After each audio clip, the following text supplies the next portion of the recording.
اعوذ باللہ من الشیطان اللعین الرجیم بسم اللہ الرحمن الرحیم الحمد للہ رب العالمین الصلاة والسلام علی اشرف الانبیاء والمرسلین وعلی آلہ الطیبین الطاہرین المعصومین الذین اذهب اللہ عنہم الرجس وطہرہم تطہیرا اللہم صل علی محمد وآل محمد اللہم اخرجنا من الظلمات الوہم واکرمنا بنور الفہم اللهم افتح علينا أبواب رحمتك وانشر علينا خزائن علومك برحمتك يا أرحم الراحمين.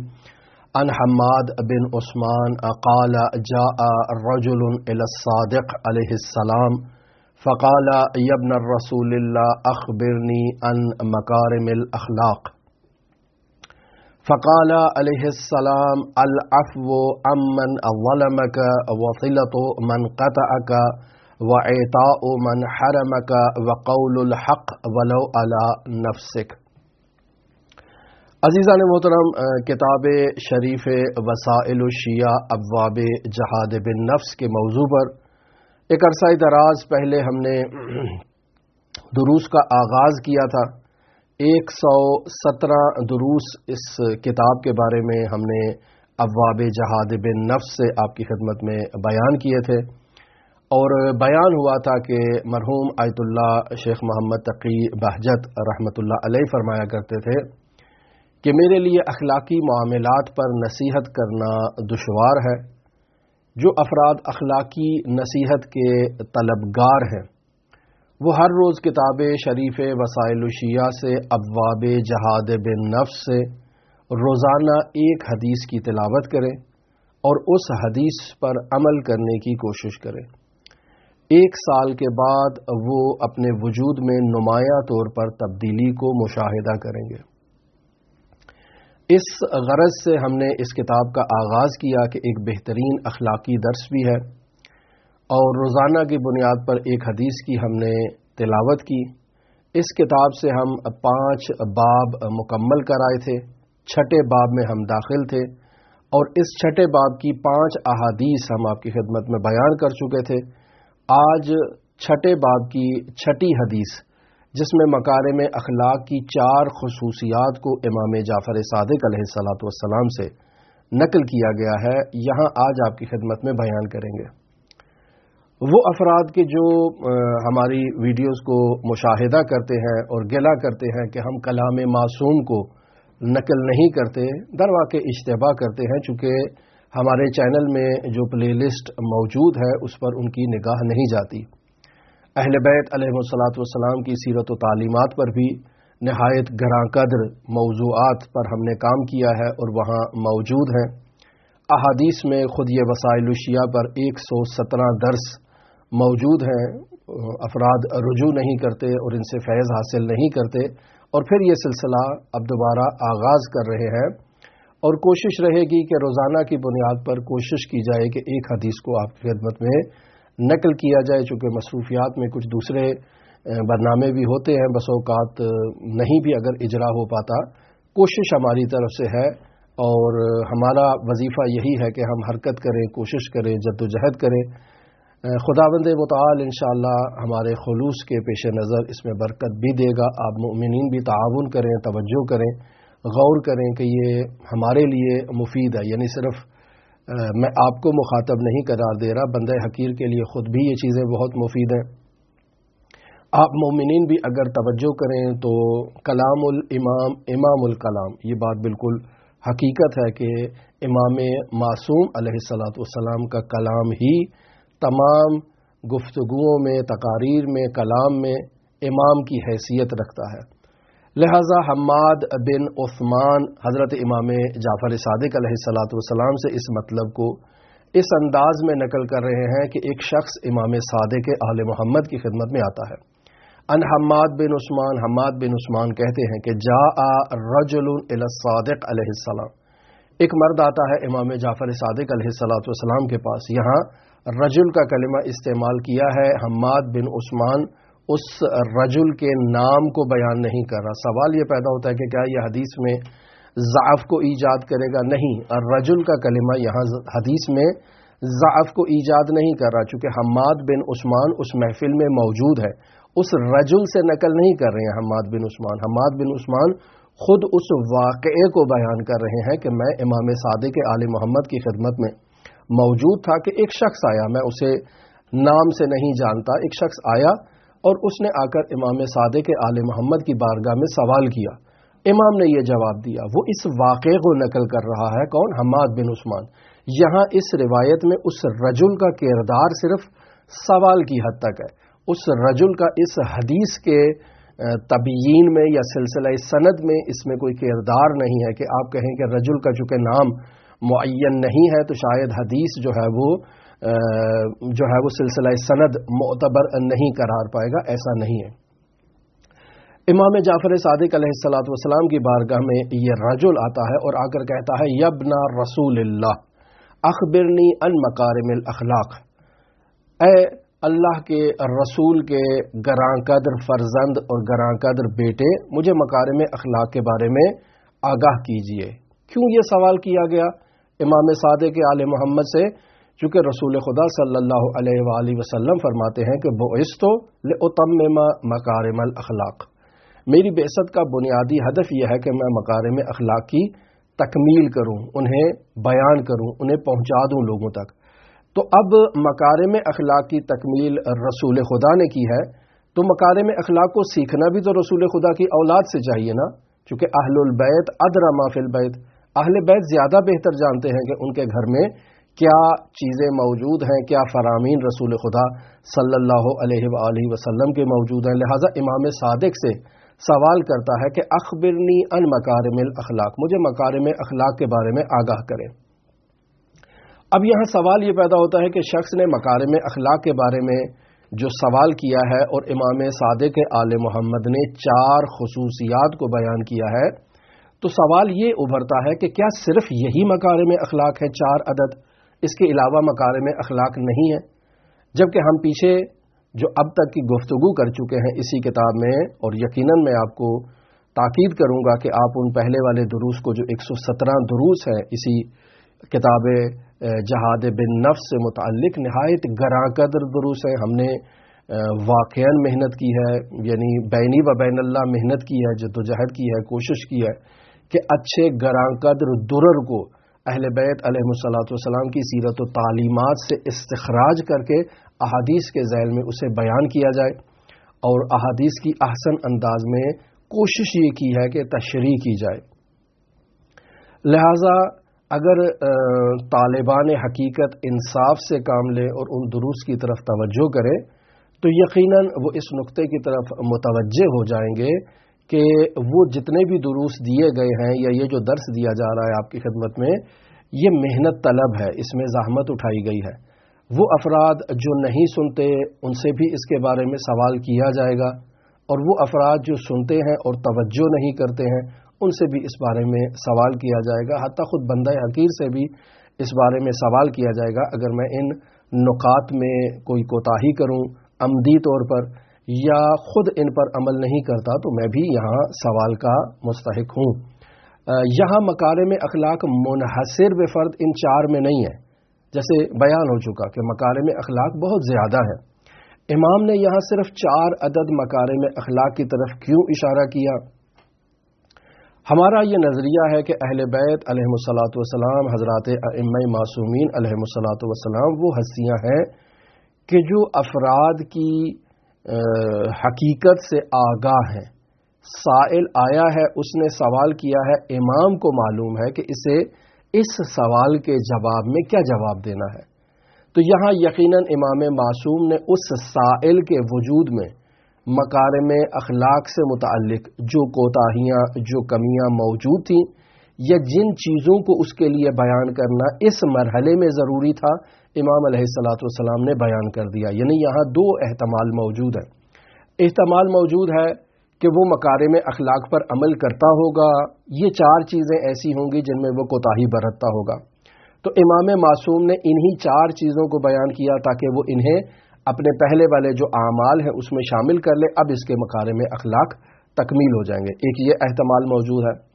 ایک احتمال اس انداز میں بھی دیا جا سکتا ہے کہ امام معصوم مرحلہ وار اسے مکارم اخلاق کی تعلیم دینا چاہتے تھے۔ ابھی آیا ہے 4 چیزیں سیکھ کر جائے، 4 کلمات امام معصوم سے لے کر جائے، ان پر عمل کرے، ان پر پریکٹس کرے، ان پر مراقبہ کرے، آہستہ آہستہ جب ان میں ملکہ حاصل ہو جائے گا تب امام معصوم علیہ الصلوۃ والسلام کی بارگاہ میں دوبارہ حاضر ہو، دوبارہ امام معصوم سے سوال کرے کہ یا ابن رسول اللہ میں آیا تھا، یہ باتیں آپ نے بتائی تھی، اب بتائیے کہ میں کیا کروں۔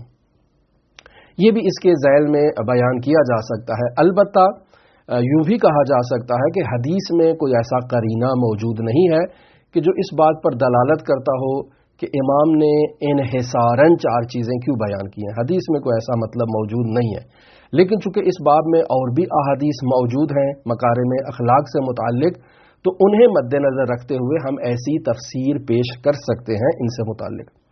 اب جب راوی آتا ہے کہ اخبرنی ان مکارم الاخلاق، مولا مجھے مکارم اخلاق کے بارے میں آگاہ کیجئے، تو امام فرماتے ہیں العفو من ظلم امن ظلم کا، کہ جو تم پر ظلم کرتا ہے اور تمہارے پاس اس ظالم سے انتقام لینے کی گنجائش موجود ہے، تم اس سے انتقام لے سکتے ہو، تو تم اس سے انتقام نہیں لو، تم اسے معاف کر دو۔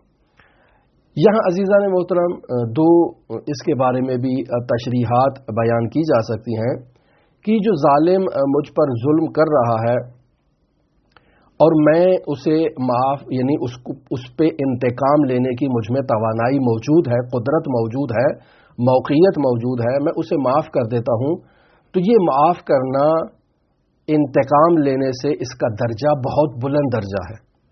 اس کی جو معنوی لذت ہے انسان کو اپنے وجود میں جو محسوس کرے گا، وہ انتقام لے کے اس لذت کو محسوس نہیں کر سکتا۔ جو اس کے معنوی درجات بلند ہوں گے معاف کرنے کے نتیجے میں، وہ انتقام لینے کے نتیجے میں معنوی مقامات، رتبات، درجات بلند نہیں ہوں گے۔ لہٰذا معاف کر دینا انتقام لینے سے زیادہ بہتر ہے۔ لیکن اس نقطے کی طرف توجہ ہو کہ انسان پر جو ظلم ہو رہا ہے وہ 2 طرح کا ہے۔ ایک ظلم شخصی ظلم ہے، یعنی کوئی شخص آیا ہے، اس نے آ کر میرے حق میں کوئی ناانصافی کی ہے، میرے حق میں زیادتی کی ہے، تو اب یہاں شخصی معاملہ ہے، وہ بھی ایک شخص ہے، میں بھی ایک شخص ہوں، اس نے مجھے میرے حق میں زیادتی کی ہے، اور یہاں میں اس زیادتی کا بدلہ لینے کی بھی توان رکھتا ہوں، لیکن میں اسے معاف کر دیتا ہوں۔ یہاں معاف کر دینا ظلم کی ترویج کا باعث نہیں ہے، یعنی ایسا نہیں ہے کہ وہ شخص جسے میں معاف کر رہا ہوں، میرے معاف کرنے پر وہ جری ہو جائے، وہ مزید آگے جو ہے وہ بڑھ چڑھ کر ظلم کرنے کی اس میں جو ہے وہ ایک طاقت ایجاد ہو جائے، اور وہ آگے بھی لوگوں کے ساتھ ایسی زیادتی کرے۔ اگر میرا معاف کرنا باعث بنتا ہے اس میں جرأت کے ایجاد کا، تو پھر ایسی صورت میں مجھے معاف کرنے کا حق حاصل نہیں ہے۔ یہاں میرا وظیفہ یہ ہے کہ میں اسے معاف نہ کروں، میں اسے قانونی طریقے سے سزا دلواؤں، پنچایت کے ذریعے سے سزا دلواؤں، جرگے کے ذریعے سے سزا دلاؤں، یا اگر کوئی ایسا جرم ہے کہ جس میں عدالت، پنچایت اور جرگے کی ضرورت نہیں ہے، میں خود اس کو انتقام لے سکتا ہوں، اور میرے انتقام لینے کی کوئی قانونی جو ہے وہ ممانعت نہیں ہے، تو ایسی صورت میں میں خود بھی اس سے جو ہے وہ اس کی سزا دے سکتا ہوں، تاکہ آئندہ وہ کسی کے ساتھ جری نہ ہو، کسی کے ساتھ جو ہے وہ زیادتی نہ کرے۔ پس یہاں شخصی ظلم پر بھی 2 طرح کے جو ہے وہ اقسام موجود ہے۔ ایک دفعہ شخص آیا ہے، اس نے میرے ساتھ زیادتی کی ہے، میں اگر اس کو معاف کر دیتا ہوں تو میرا معاف کر دینا اس کے لیے باعث عبرت ہے، باعث سبق ہے، اور میرا حسن سلوک مشاہدہ کر کے وہ متنبع ہو جائے گا، آئندہ کسی کے ساتھ زیادتی نہیں کرے گا۔ لیکن اگر شخص آیا ہے، میرے ساتھ زیادتی کر رہا ہے، ظلم کر رہا ہے میرے اوپر، اور میں اگر اسے معاف کر دیتا ہوں تو میرے معاف کرنے کے نتیجے میں اس کے وجود میں جرأت ایجاد ہوتی ہے، اور اس جرأت کے نتیجے میں وہ آئندہ دوسرے لوگوں کے ساتھ بھی زیادتی کرے گا، تو یہاں مجھے حق حاصل نہیں ہے کہ میں اسے معاف کروں۔ یہ ایک پہلو ہے۔ لیکن دوسرا پہلو اس کا معاشرتی ظلم کا ہے کہ ایک انسان ظلم کر رہا ہے ایک معاشرے پر، جیسے آج کل ہمارے معاشرے میں ظلم ہو رہا ہے، کس کی جانب سے؟ حکمران طبقے کی جانب سے، کس کی جانب سے؟ طاقتور طبقات کی جانب سے، کس کی جانب سے؟ قضات کی جانب سے۔ تو یہ جو ظلم ہو رہا ہے یہ معاشرے پر ظلم ہو رہا ہے. یہاں مجھے شخصی طور پر کسی کو معاف کرنے کا حق حاصل نہیں ہے، چونکہ اس نے میرے حق میں بھی ظلم کیا ہے، معاشرے کے دوسرے افراد کے حق میں بھی ظلم کیا ہے. میں اپنے تہی معاف کر دوں، وہ اپنے تہی معاف کر دے، وہ اپنے تہی معاف کر دے، تو اس سے معاشرے میں ظلم بڑھتا چلا جائے گا، ظلم کا خاتمہ نہیں ہوگا. تو یہاں اس ظلم کی طرف امام علیہ الصلوۃ والسلام نے اشارہ نہیں فرمایا ہے. دوسرا نقطہ جو امام علیہ الصلوۃ والسلام فرما رہے ہیں وصلۃ من قطعک، جو آتا ہے اور آ کر تمہارے سے قطع رحم کرتا ہے، تمہارے سے تعلقات کو ختم کر دیتا ہے، تمہاری اس سے رشتہ داری ہے، تمہارا اس سے رحم آپس میں ملتا ہے، تو یہاں تمہارا اس شخص سے رابطہ برقرار کرنا جو تم سے رابطے کو منقطع کر رہا ہے، تو یہ رابطہ برقرار کرنا یہ مکارم اخلاق کا حصہ ہے. لہٰذا بہت سخت ہے، جہاد اکبر کا مصداق ہے، دشوار ہے کہ وہ فرد ہے معاشرے میں، ہماری خاندانی آپس میں رشتہ داری ہے، آپس میں تعلقات ہے، اور وہ شخص میرے ساتھ قطع رحم کیے ہوئے ہے. اب میرا اپنے نفس کو اپنے پیروں تلے کچلنا، اس کے پاس جانا، اسے میل ملاپ کرنا، اس سے سلام دعا لینا، اگر اس کا کوئی اور تالی فاسد نہیں ہے، کوئی اور اس کا جو ہے وہ مفسدہ نہیں ہے، تو مجھے اس سے جو ہے وہ تعلقات کو استوار کرنا چاہیے، میل جول رکھنا چاہیے. یہ میرا اپنے نفس پر پیر رکھنا، اپنے نفس کو کچل دینا، یہ مکارم اخلاق میں موجود ہے. اب یہاں مختلف افراد مختلف قسم کے سوالات ان کے اذہان عالیہ میں ایجاد ہوتے ہیں. یقینی بات ہے کہ ان سوالات کو یہاں ایڈریس کرنے کا ابھی وقت نہیں ہے. یقینی بات ہے آپ اپنے علاقوں میں جو علماء کرام ہیں اپنے سوالات ان سے پوچھ سکتے ہیں. پھر امام علیہ الصلوۃ والسلام فرما رہے ہیں وَإِعْطَاءُ مَنْ حَرَمَكَ، جو تمہیں تمہارے حق سے محروم کر دیتا ہے تم اسے بخش دو. یہ بھی مکارم اخلاق میں سے امام علیہ الصلوۃ والسلام نے بیان کیا ہے. یعنی تم مقابلے بالمثل نہ کرو، وہ تمہیں تمہارے حق سے محروم کرتا ہے، آگے تم نے جو اس کا حق ادا کرنا ہے تم اس کو اس کے حق سے محروم کر دو. جیسے ہمارے معاشرے میں یہ چیزیں موجود ہیں، یہ مسائل موجود ہیں، تو ایسے میں انسان کو ان چیزوں پر جو ہے وہ توجہ کرنی چاہیے کہ یہ مکارم اخلاق میں سے ہے. تمہارا حق تھا، اس نے تمہیں تمہارا حق نہیں دیا. ایک دفعہ معاشرتی حق ہے، مثلا دو بھائی ہیں، ایک بھائی کے گھر بیٹے کی شادی ہے، وہ اپنے بھائی کو دعوت نہیں دیتا ہے، حالانکہ اس کا حق ہے کہ وہ اپنے بھائی کو انوائٹ کرے، وہ اس کو نہیں کرتا ہے. اب دوسرے بھائی کے بیٹے کی شادی ہے تو وہ کہتا ہے کہ چونکہ اس نے مجھے نہیں بلایا تھا لہٰذا میں بھی اس کو نہیں بلاؤں گا. نہیں، اس کا حق ہے، اس کو عطا کرنا چاہیے، اسے دعوت دینی چاہیے بطور مثال. وگرنہ حقوق کو آپ رسالۃ الحقوق میں مشاہدہ کر سکتے ہیں، اور ہم رسالۃ الحقوق کو تفصیل سے آپ کی خدمت میں بیان کر چکے ہیں. چوتھی خصوصیت مکارم اخلاق کی امام علیہ الصلوۃ والسلام فرماتے ہیں وقول الحق ولو علی نفسک، یعنی ہمیشہ تم اپنا یہ اصول بنا لو کہ تم نے ہمیشہ سچ بات کرنی ہے، تم نے ہمیشہ سچ کو اپنی زبان پر جاری کرنا ہے، ولو اس سچ کا تمہارے اپنے خلاف جو ہے وہ ایک دلیل اور ایک برہان کے طور پر جو ہے وہ استعمال کیا جائے، ولو وہ سچ تمہارے ہی خلاف ہی کیوں نہ ہو. پس قول الحق ولو علی نفسک، سچ بات کہو ولو وہ تمہارے ہی خلاف کیوں نہ ہو وہ سچ بات. تو ایسے میں انسان اگر ان چار مکارم اخلاق پر عمل کرتا ہے تو یہ جہاد بالنفس ہے. آہستہ آہستہ انسان ان چار مکارم اخلاق پر عمل کرے، اور جو اس سے پہلے 5 احادیث میں مکارم اخلاق بیان ہو چکے یا آئندہ احادیث میں بیان ہوں گے، ہمارا بے عنوان مومن یہ وظیفہ بنتا ہے کہ ہم رسول خدا صلی اللہ علیہ وآلہ وسلم کی امت ہے، تو مکارم اخلاق پر عمل کرنا ہمارا وظیفہ ہے. ہم اگر اپنے وظیفے پر عمل کریں گے، خداوند متعال ہماری اس حرکت کے نتیجے میں، اس جہاد کے نتیجے میں خداوند متعال برکت دے گا اور ہمیں وہ معنوی مقامات عطا کرے گا کہ جو خداوند متعال نے اپنے بندوں کو عطا کرنے کا وعدہ کیا ہے. دعا گو ہے خداوند متعال ہمیں مکارم اخلاق کو سمجھنے اور ان پر عمل کرنے کی سعادت نصیب فرمائے. دعا گو ہے خداوند متعال تمام مؤمنین کی حفاظت فرمائے، مؤمنین کے نور معرفت میں، نور ولایت میں اضافہ فرمائے۔ دعا گو ہیں جو مومنین آفات و بلیات کا شکار ہے، خدا ان کی زندگی سے آفات و بلیات کا خاتمہ فرمائے۔ جو مومنین حاجات رکھتے ہیں، خداوند متعال ان کی حاجات شرعیہ کو اپنی بارگاہ میں شرف قبولیت عطا فرمائے۔ جو مومنین پریشان حال ہیں، ان کی پریشانیوں کا خاتمہ فرمائے، اور دعا گو ہیں خداوند متعال منجی عالم بشریت حضرت صاحب العصر، صاحب الامر، صاحب الزمان کے ظہور میں تعجیل فرمائے، اور ہمیں حضرت کے اصحاب و آبان و انصار کی فہرست میں شمار فرمائے۔ اللہم صلی علی محمد و آل محمد وعجل فرج قائم آل محمد۔